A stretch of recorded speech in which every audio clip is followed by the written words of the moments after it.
Um, and I mean, through that, so like, I mean, when I got kicked out of school for drugs and then proceeded to tour the city jails, just, all of that fun stuff.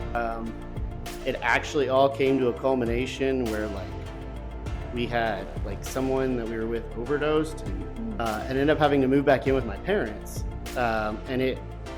So I was working in a restaurant, and if you work in restaurant industry, it's very difficult to like go to church. But I just remember it was like 3 days before my parents were like, "Hey, you want to come to Christmas Eve service with us?" And I was like, "Sure."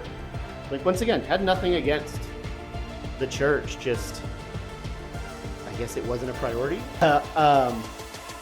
And then we go sit down, and I remember it was like front row, 3 seats from the center aisle on the right side. And it's middle of worship, and I just remember like just this feeling of the Holy Spirit. It was like, "Are you done yet? Like, are we gonna keep doing this?"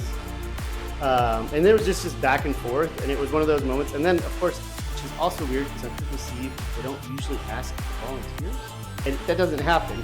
But they said something about youth ministry, and I went to school for youth ministry, so I always had a passion. Ended up within a few weeks like getting involved, and ironically, the only person in the church pretty much who didn't know who I was the pastor, because he probably would have not let me volunteer. Sure. He was letting me fall back in love with youth ministry, because probably about 3 months in, there was another one of those moments that basically he just laid it out in front of me and was like, "Okay, you either stop all this or I'm taking this away from you, and it's for good this time. I'm taking this away." And so like I had a choice. Let's do this. And so I mean that was 25. Like I'm definitely here today because of the students that have been in my path